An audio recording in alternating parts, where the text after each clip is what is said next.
Hi you guys, welcome to your September 2024 astrological forecast. The month starts off with, on the 1st, Uranus turning retrograde.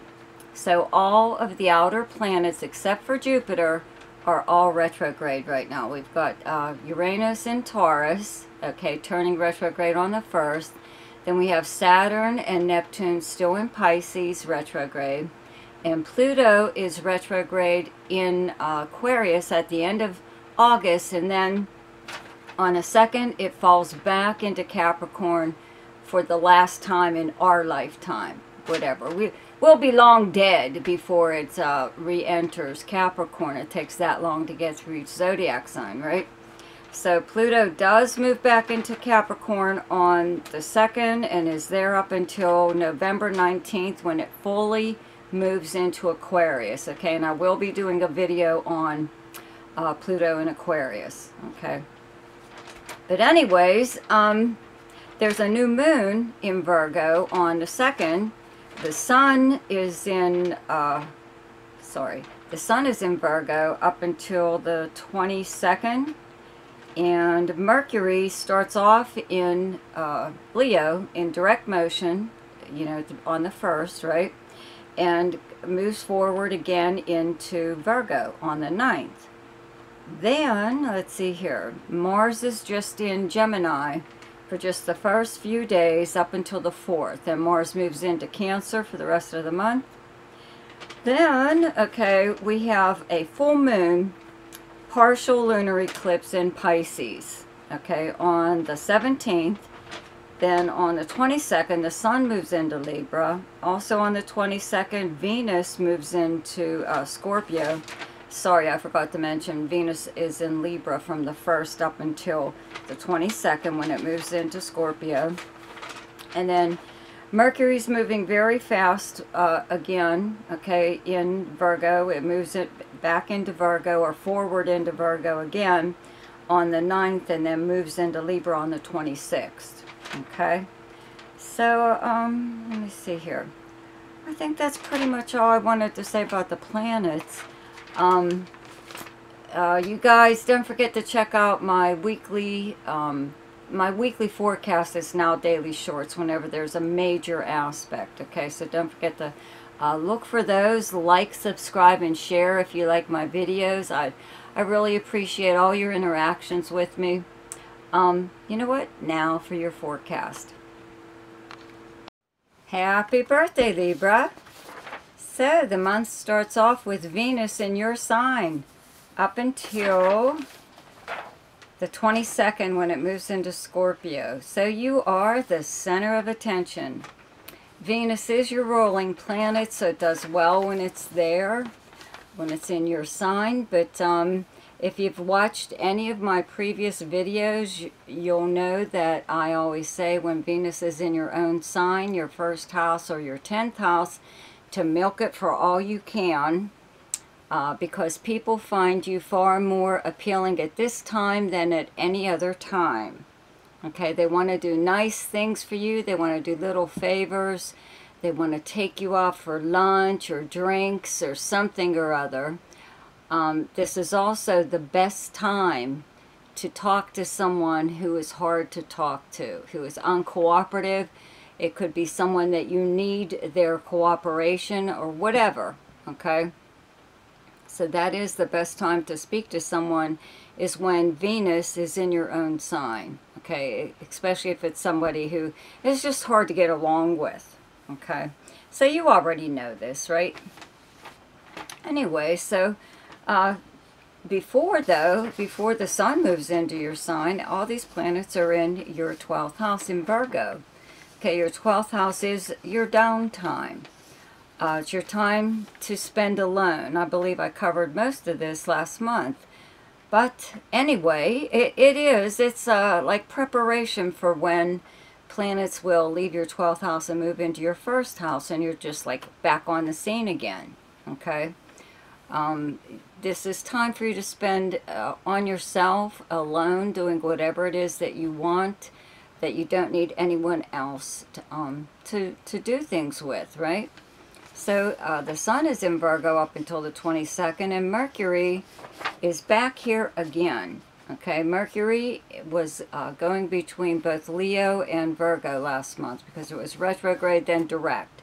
Right now it starts off in direct motion at the beginning of the month in Leo, in your 11th house of friends, associates, acquaintances, any group or organization that you belong to, in the house of dreams, hopes, and wishes. But 11th house is your most sociable house. So you just got off a period of like socializing, either in person or a lot of activity online on social media, something or other like that. So Mercury is still here up until the 9th, so you're still in contact like with your group of friends, or excuse me, still like feeling like going out and seeing people in person, or at least attending one kind of like a live event or something or other. And then Mercury on the 9th moves into Virgo in your 12th house, right, along with the sun. And there is a new moon in Virgo on the 2nd. Okay, so it's happening behind the scenes. New moons bring new beginnings, right? So there could be something going on, or plans that you were making, or even just thinking about doing, that you more or less decide to act on, because that's what a new moon is doing. It's bringing you a new start in a certain area, even if that's regarding a decision that you're making or whatever it is you're going to do. When planets move into your first house and you're like, you know, bursting with energy and everything, you know, it's nice to have things prepared for how you're going to spend your time. So that's pretty much like what's going on here, because it is, again, happening behind the scenes. But there's also something, excuse me, okay, that's happening at the same time. There is a full moon in Pisces in your 6th house of the workplace, your co-workers, the kind of work that you do, your house of your health, and your house of service to others. And this is a full moon partial lunar eclipse, meaning the eclipse part adds extra energy to the full moon, so the effects last a little bit longer. So there could be something going on at work, you know. The new moon on the 2nd, somebody could have pulled you aside and told you, you know, news that's like confidential in regards to the workplace, your company that you work for, or a co-worker or something, right? So you might have like specific news that puts you in possibly like a better position than some other people right now, okay? So, or, you know, who knows, maybe somebody's quitting or being let go, or something different is happening in the workplace on this day, okay? Because you also have Pisces on the 6th house, right? And Saturn and Neptune are in Pisces right now. They're both retrograde. It's not a fun transit no matter what house it's happening in, but because it's happening in your house of work, I would have to say that the workplace, co-workers, everybody has just gotten to be like a little bit too much. You know, a lot of trouble, a lot of whatever, you know, just conflict possibly. Maybe not with you, but around you, happening around you, okay? And, you know, you just keep these things in mind. If you do end up with some confidential information regarding your job or someone else's, it's a really good idea to not even share it with anybody, because at the same time on the 4th, okay, Mars moves into Cancer, into your 10th house where you have the sign of Cancer. Okay, 10th house it's your most public house, but it's basically your house of your career. Okay, it's how you're known to the public for your livelihood, what you do for a living, or what you did in the past for a living, even if you're retired. It's also your personal, like, social status, your clout and stuff. It is how the public views and speaks about you. Excuse me, even on like social media. So Mars does really well when it's in the 10th house, because it's a competitive planet.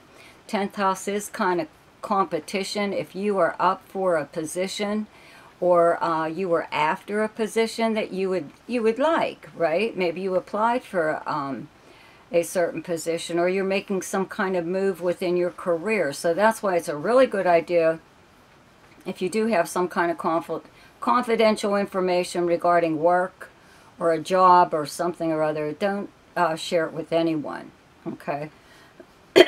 Excuse me. So you, you know, if you were a politician, you'd be doing really well. With Mars in the 10th house, it really does come off, makes a person come off with a lot of confidence, a lot of ability. Okay, and that's why Mars does well here, because you know your strengths, you know. You're not going to point out your weaknesses, right? You're going to follow your strengths. So that's what's happening here, right? So anyways, the Sun does move into Libra on the 22nd. So happy birthday. And Mercury moves here on the 26th. Venus will still be in Libra up until the 22nd. Then it moves into Scorpio and your second house of earned income and possessions. So Venus does attract nice things to you, and when it's in the second house, it attracts money or luxury items that are like Venus related, like jewelry, art, whatever, music, something or other. So, but when the Sun enters your first house, you are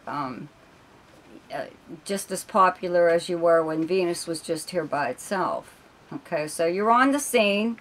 You're getting an awful lot of attention. You still, like I said, have Mars in your 10th house of your most public house. So you're getting attention for good reasons, which really matters, right? So, and Mercury in your sign from the 26th on into next month brings an awful lot of communications. You're on the receiving and sending end of a lot of talks that you are having with anyone, actually. But you should find a lot of very nice, pleasant conversations, you know, at this time taking place. And I do have to mention, let's see here, Pluto does move from Aquarius back into Capricorn, just briefly, in your 4th house. That's where you have the sign of Capricorn. This is your home and family, where you physically live, the people you live with, your past, your childhood, and the foundation of how you were raised. So Pluto has been transiting here for many, many years. I doubt if it will affect you at all. But the thing is you know, it may be like wrapping up its stay in the sign of Capricorn, and it wants you to do the same, you know, to use this planet to shore up anything that was still dangling, any loose ends or something. And this would be in regards to your living arrangements, your personal life, your past, your family, you know, anything like that. It's very minor, but I do have to mention it, okay? Also, that Uranus in Taurus in your 8th house of other people's money and resources, okay? Uranus turns retrograde on the 1st. So, money, possibly, even your bank accounts or credit cards, you could have little quirky things happen with them, like they don't work or something or other, or I would really, though, I would keep an eye on my bank accounts and credit card statements, make sure that they're correct and accurate, make sure that no one has been trying to, like, use my identity, you know, identity theft or something or other, trying to break into anything that you have, your accounts, again, bank accounts, checking, or credit cards, anything like that. But something also, legacy or inheritance, any kind of payout that you were supposed to receive from a legal settlement, insurance payout, something like that, a refund that you didn't receive yet, I would have to say that it's on its way, just because this is retrograde, so it's repeating itself. It's like a review of some kind. You know, you may either get news or actual, or be on the receiving end of whatever it was you were supposed to receive. And it's not always monetary, it could be anything, okay? But usually, you know, 8th house is money and resources. So resources are anything, okay? So the best time to do something each month is when the moon is in your own sign, and the moon is in Libra on the 4th, 5th, and 6th.